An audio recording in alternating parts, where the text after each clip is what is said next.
Praise the Lord. प्रभू येशू ख्रिस्ताच्या गोड, महान, सुंदर, मधुर, सामर्थ्यशाली नावामध्ये पुन्हा एकदा तुम्हा सगळ्यांना सलाम. पुन्हा एकदा परमेश्वराची काही वचनं घेऊन मी तुमच्या समोर आलो आहे. मध्यंतरी बराच वेळ गेला, काही कारणास्तव मला व्हिडिओ बनवायला जमलं नाही, पण आज संधी मिळाली, वेळ मिळाला आणि विचार केला की पुन्हा एकदा परमेश्वराची वचनं शेअर करावीत, आणि म्हणून काही वचनं घेऊन मी आज तुमच्या समोर आलो आहे. या तर आपण बघूया परमेश्वराच्या वचनांमधून काही गोष्टी शिकण्याचा आणि ऐकण्याचा आपण प्रयत्न करूया, आणि त्याद्वारे परमेश्वर तुम्हाला आणि मला आशीर्वादित करेल. हालेलुया. तर इर्मयाचं पुस्तक आणि याचा 9वा अध्याय आणि 23व्या वचनापासून पुढे परमेश्वर असं म्हणतो की परमेश्वर म्हणतो, ज्ञानाने आपल्या ज्ञानाचा अभिमान बाळगू नये, बलवानाने आपल्या बळाचा व श्रीमंताने आपल्या श्रीमंतीचा अभिमान बाळगू नये. परमेश्वर असं म्हणतो की ज्ञानाने आपल्या ज्ञानाचा अभिमान बाळगू नये, बलवानाने आपल्या बळाचा व श्रीमंताने आपल्या श्रीमंतीचा अभिमान बाळगू नये. Praise the Lord. जे ज्ञानी लोक आहेत, जे स्वतःला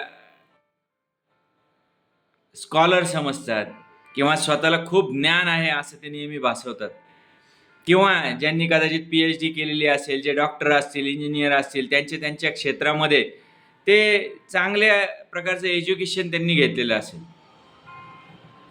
आणि अशा सगळ्यांसाठीच परमेश्वराचं वचन असं म्हणतं की ज्ञानाने, जो ज्ञानी व्यक्ती आहे त्याने आपल्या ज्ञानाचा अभिमान बाळगू नये. का? कारण पहिले करीन त्याचा 1 अध्याय आणि 27व्या वचनामध्ये असं म्हटलंय, सांगतो मी तुम्हाला, वाचून दाखवतो. पहिले करीन याचा 1 अध्याय आणि 27वं वचन असं म्हणतं, तरी ज्ञानास लाजवावे म्हणून देवाने जगातील जे मूर्खपणाचे ते निवडले, आणि जे बलवान ते लाजवावे म्हणून देवाने जगातील जे दुर्बळ ते निवडले. Praise the Lord. काय केलं परमेश्वराने इकडे? तर म्हणतो, ज्ञान्यांना लाजवण्यासाठी, जे ज्ञानी आहेत स्वतःच्या बुद्धीने, शक्तीने, जे स्वतःला ज्ञानी समजतात,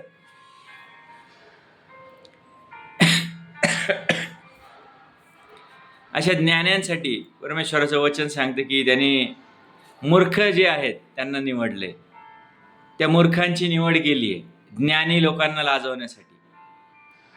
सोलापूरमध्ये मध्यंतरी मला वाटतं 15-20 दिवसापूर्वीची एक न्यूज आहे की एक न्यूरोसर्जन जो आहे तिथला प्रसिद्ध न्यूरोसर्जन, आणि त्याने स्वतः आत्महत्या केलेली आम्ही पाहतो. आणि एक परफेक्ट स्विमिंग करतानाच तो बुडून मेलाय, अशी पण एक घटना घडली. जे त्या क्षेत्रातले आहेत, त्या क्षेत्रामध्ये त्यांचं नाव उंच असेल, कदाचित नाव, पदवी, नेम, फेम, आपण असं म्हणतो, प्रसिद्धी, सगळं काही त्यांच्या समोर आहे, परंतु काही कारणास्तव त्यांनी कुठेतरी स्वतःला संपवलंय. मध्यंतरी एका PSI ने स्वतःच्या डोक्यात गोळी झाडून घेतली. अनेक उदाहरणं आमच्या समोर आहेत, अशा अनेक घटना आमच्या समोर आहेत. तुम्हाला आणि मला आज विचार करायचा की ज्ञानी लोकांनी आपल्या ज्ञानाचा अभिमान बाळगू नये असं बायबल आम्हाला सांगते. थॉमस एडिसन 1847 साली ज्याचा जन्म झाला, आणि तो स्कूलमध्ये एक मतिमंद म्हणून ओळखला जायचा. त्याला शाळेतून काढून टाकण्यात आलं, आणि मग त्याच्या आईने तो मतिमंद आहे म्हणून त्याला शाळेतून काढून टाकण्यात आलं, आणि मग त्याच्या आईने त्याला शिकवायला सुरुवात केली, आणि तो शिकत इतका शिकला की आज त्याच्या नावावरती 1093 पेटंट्स त्याच्या नावावरती आहे. जगामध्ये बल्बचा शोध लावणारा तोच थॉमस एडिसन. आणि वीज उत्पादन, टेलिफोन, ध्वनी रेकॉर्डिंग आणि चलचित्र या क्षेत्रांमध्ये लागणाऱ्या अनेक प्रकारच्या मशिनरीज त्याने तयार केलेल्या आहेत. अशा अनेक मशिनरीज त्याने तयार केल्या. जो मतिमंद होता त्याला परमेश्वराने या जगाचा प्रकाश असं बनवलं. या जगामध्ये प्रकाश निर्माण करण्यासाठी त्याला परमेश्वराने आशीर्वादित केलं. म्हणून सांगतो की ज्ञानाने आपल्या ज्ञानाचा अभिमान बाळगू नये, कारण त्याने जे मूर्ख आहेत त्यांची निवड केली ज्ञानी लोकांना लाजवण्यासाठी. हालेलुया. बलवानाने आपल्या बळाचा अभिमान बाळगू नये. आणि दावीद जो बुटका होता, ठेंगणा होता, जो 5-5.5 फूट हाईटचा होता, आणि त्या दाविदाचा उपयोग केलाय त्या धिप्पाड अशा 8.5 फूट जवळपास हाईट असणाऱ्या गॉलियतला मारण्यासाठी. तो गॉलियत इस्रायल लोकांच्या समोर येऊन जिवंत देवाला शिव्या शाप देतोय, इस्रायली लोकांना शिव्या शाप देतोय आणि त्यांना म्हणतो की तुमच्याकडे कोणी आहे का माझ्या संगती लढणारा. आणि ज्यावेळेस दावीद हे पाहतोय त्यावेळेला दावीद म्हणतो की हा असुंती पलिष्टी कोण आहे आणि का हा जिवंत देवाच्या नावाला शिव्या शाप देतोय. आणि ज्यावेळेला त्याने ते ऐकले त्यावेळेला तो म्हणतो की परमेश्वराच्या नावाने याच्याशी मी युद्ध करायला तयार आहे. आणि दाविदाने जाऊन त्या गॉलियतला मारलेला आपण पाहतो. जो बुटका होता, ठेंगणा होता, जो युद्धाची शस्त्र सामग्री सुद्धा त्याला ती पेलवत नव्हती, अशा प्रकारचा तो दावीद होता. परंतु त्या 8.5 फूट उंच धिप्पाड एका योद्ध्याला जाऊन त्याने त्याच्या गोफणीने मारले, असं बायबल आम्हाला सांगतं. प्रियांनो, त्याच्या ठाई सामर्थ्य नव्हतं, सामर्थ्य परमेश्वराचं होतं. हालेलुया. परमेश्वराने सामर्थ्य पुरवलं आणि म्हणून दावीद त्या सगळ्या गोष्टी करू शकला. थॉमस एडिसनच्या ठाई काहीच नव्हतं, परंतु परमेश्वराने त्याला ते ज्ञान दिलं, त्याला ती बुद्धी दिली आणि त्याला एक उंच पदावरती तो परमेश्वर घेऊन गेला. कदाचित त्याच्यामध्ये गर्व नव्हता, घमेंड नव्हती, तो अभिमान बाळगत नव्हता की मी काहीतरी करू शकतो किंवा मी हे करू शकतो, मी ते करू शकतो. दाविदाकडे त्याचा कसलाही अभिमान नव्हता, गर्व नव्हता, घमेंड नव्हती. आणि म्हणून परमेश्वराने दाविदाचा उपयोग केलाय. आणि पुढे जर पाहिलं तर श्रीमंताने आपल्या श्रीमंतीचा अभिमान बाळगू नये असं सांगितले. आम्ही आमच्या बळाचा अभिमान बाळगणारे लोक आहोत काय? दाविदाचे सख्खे 3 भाऊ सोल्जर होते. दावीद तर एक साधा मेंढपाळ होता, परंतु ते सोल्जर असताना ते दाविदापेक्षा हाईटनी जास्त असतील, तब्येतीने जास्त असतील, धिप्पाड असतील, कसलेले योद्धे ते होते, परंतु ते त्या गॉलियत संगती लढायला गेलेले नाहीत. परंतु हा दावीद मात्र ज्या वेळेला त्याच्या देवाला, ते जिवंत परमेश्वराला शिव्या शाप देताना त्याने ऐकले, त्यावेळेला तो म्हटलाय की मी परमेश्वराच्या नावाने याच्या संगती जाऊन लढणार आहे. हालेलुया. आम्ही आमच्या ताकदीने, आमच्या बुद्धीने, आमच्या बलाने काहीतरी करायचा प्रयत्न करतो, परंतु नेहमीच कुठेतरी चुकतो. त्यापेक्षा परमेश्वराला शरण जाणं योग्य आहे आणि आम्ही ते करायला शिकलं पाहिजे. यहोशुआच्या पुस्तकामध्ये जर गेलात 7व्या अध्यायामध्ये तर 3 ते 6 वचनांमध्ये तिथे तुम्हाला पाहायला मिळेल, आय नगरावरती ज्यावेळेला यहोशुआ चढाई करून गेलाय त्यावेळेला तिथे त्यांचा पराभव झालेला आम्ही पाहतो. स्वतःच्या बुद्धीने, स्वतःच्या ताकदीने यहोशुआने केलेला तो प्रयत्न होता. यहोशुआच्या पहिल्याच अध्यायामध्ये तर परमेश्वर म्हटलं की तू जाशील तिकडे मी तुझ्या संगती असेल, तुझ्या भूमीवर पाय ठेवशील ती भूमी मी तुला देईल, फक्त माझं नियमशास्त्र तू पाळ. परंतु यहोशुआने स्वतःच्या बुद्धीने, स्वतःच्या ताकदीने एक प्रयत्न केला की आय नगरावर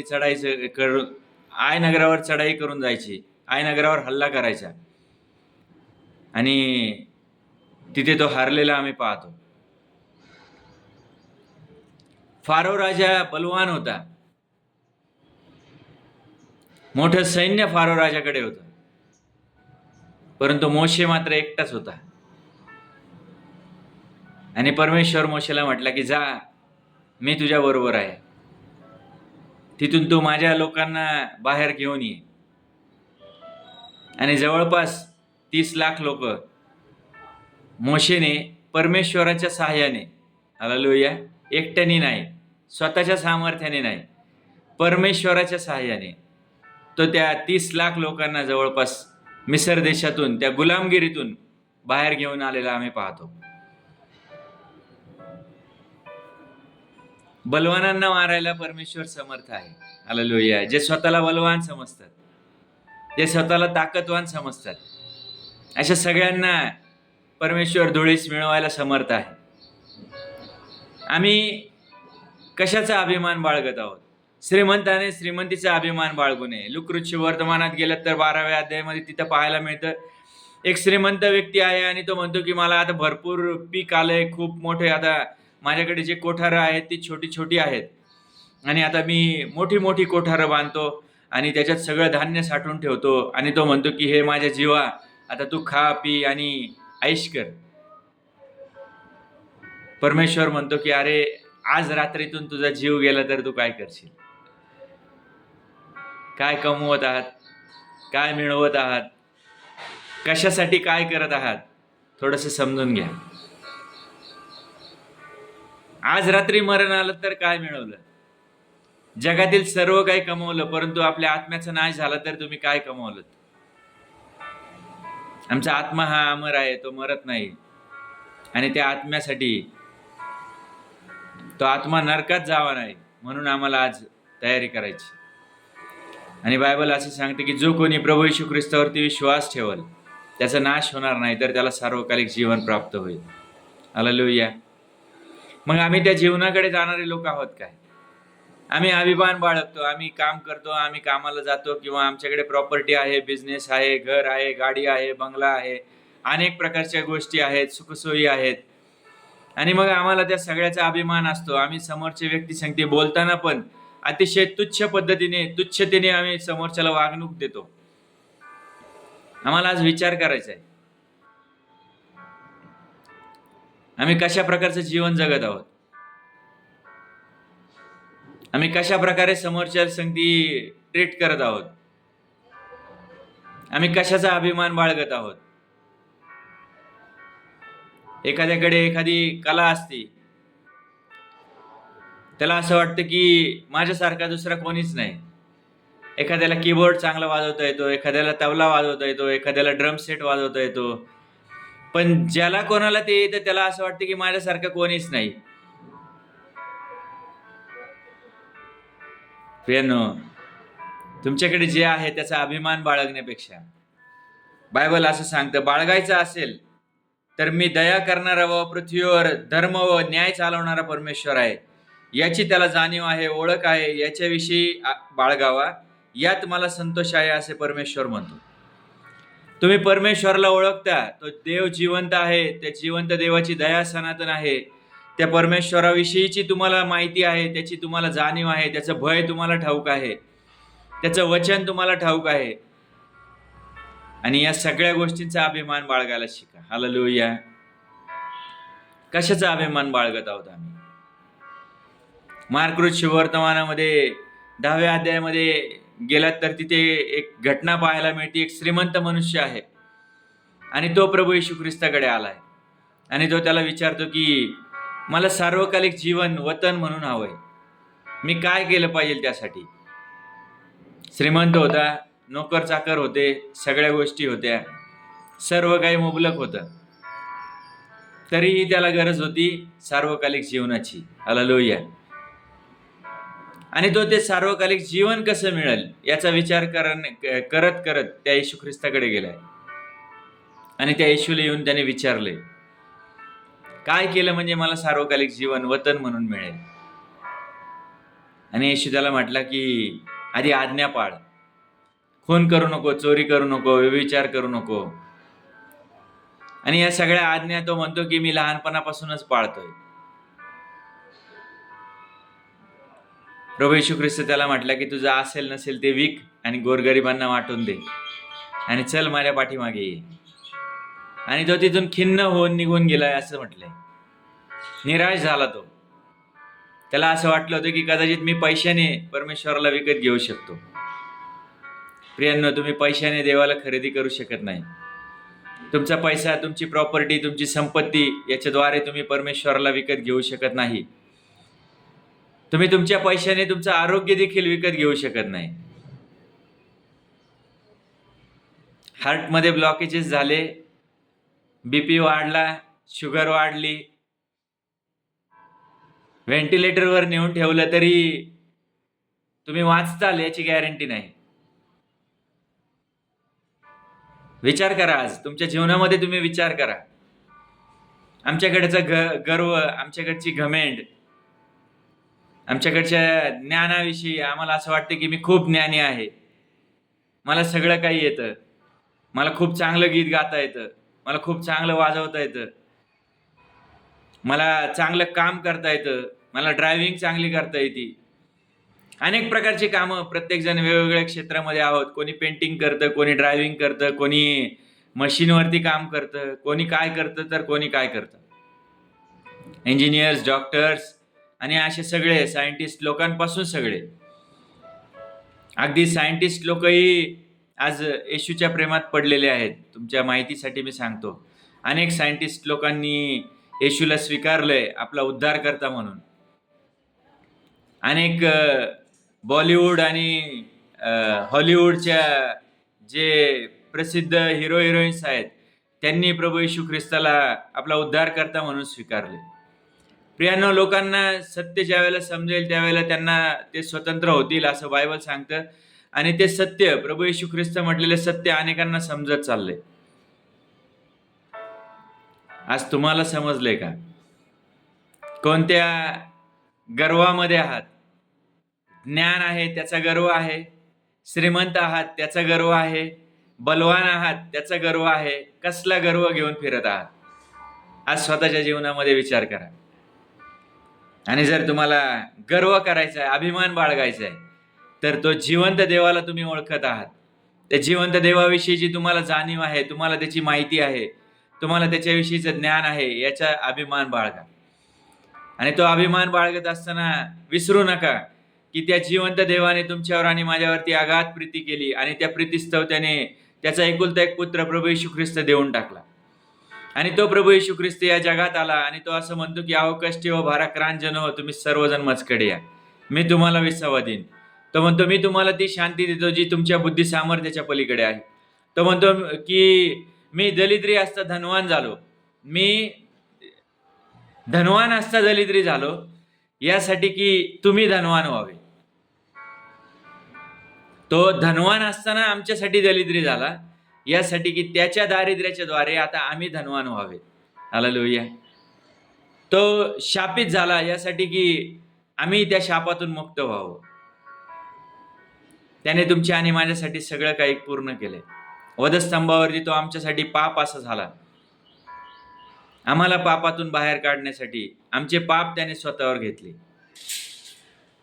प्रियांनो, आज वेळ आहे, आज गरज आहे पश्चाताप करायची. आज पुन्हा एकदा संधी आहे देवाच्या जवळ जाण्याची. अजूनही वेळ गेलेली नाही. प्रभू येशू ख्रिस्त येण्याचे दिवस फार जवळ आलेले असताना आम्हाला आज त्या जिवंत देवाचा अभिमान बाळगायची गरज आहे. जगातल्या गोष्टींचा अभिमान बाळगू नका. माझ्याकडे घर आहे, गाडी आहे, पैसा आहे, बंगला आहे, श्रीमंत आहात, प्रॉपर्टी आहे, सगळं काही आहे. प्रियांनो, देव जर जीवनामध्ये नसेल तर सगळं काही शून्य आहे. या जगातून जाताना सगळं काही इथंच ठेवून जाणार आहात. या जगामध्ये आम्ही अगदी थोड्या काळासाठी आहोत, परंतु इथून जात असताना आमचा न्याय मात्र केला जाणार आहे. आणि त्या न्यायाला सामोरं जाण्यासाठी आम्हाला आज तयारी करायची. आम्हाला विश्वास ठेवायचा आहे त्या जिवंत देवावरती. आम्हाला विश्वास ठेवायचा आहे त्या परमेश्वरावरती.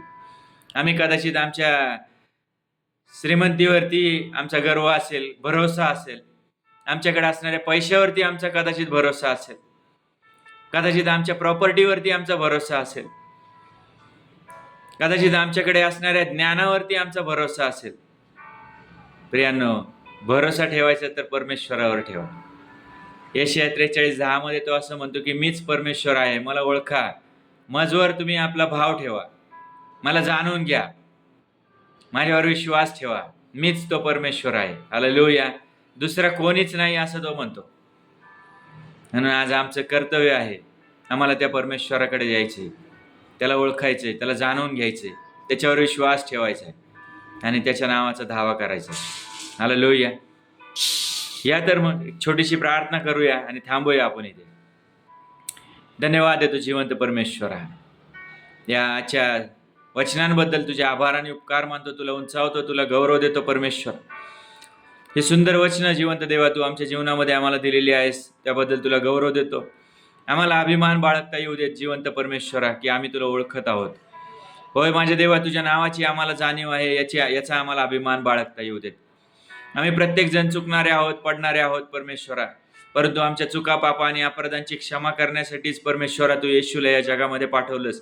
या गोष्टीची आम्हाला नेहमीच जाणीव असू देत परमेश्वर. आमच्या पापांसाठी प्रभू येशू ख्रिस्त वधस्तंभावर बलिदान झाला हे आम्हाला प्रत्येकाला ठाऊक असू देत परमेश्वर.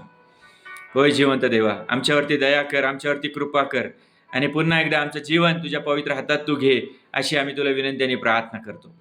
होऊ देत आमच्या जीवनांच्या द्वारे तुझ्या नावाचा गौरव होऊ देत परमेश्वर. हा व्हिडिओ पाहणाऱ्या, ऐकणाऱ्या प्रत्येक भावाला, बहिणीला प्रभू येशू तुझ्या रक्ताच्या आच्छादनाखाली घे. प्रत्येकाचा तू ताबा घे, प्रत्येकाला येशूच्या नावामध्ये तू आशीर्वादित कर माझ्या देवा. जिवंत परमेश्वरा, प्रत्येकाच्या जीवनातील प्रश्न, समस्या, अडीअडचणी, संकट, रोग, आजार, विकार आज या क्षणाला मी येशूच्या नावामध्ये बांधून टाकतो परमेश्वर. प्रत्येकावरती दया कर, प्रत्येकावरती कृपा कर आणि प्रत्येकाला आशीर्वादित कर. हीच नम्रतेची विनंती आणि प्रार्थना आमचा तारणारा प्रभू येशू ख्रिस्त याच्या गोड आणि सामर्थ्यवान नावात केली, म्हणून तू ऐक पिते. आमेन. Praise the Lord. चला तर मग भेटूया पुन्हा एकदा पुढच्या व्हिडिओमध्ये. तोपर्यंत काळजी घ्या, सुरक्षित राहा, प्रार्थना करा, सातत्याने बायबल वाचन करत राहा आणि त्या जिवंत देवाचा अभिमान बाळगायला शिका. Thank you. Praise the Lord. God bless you all.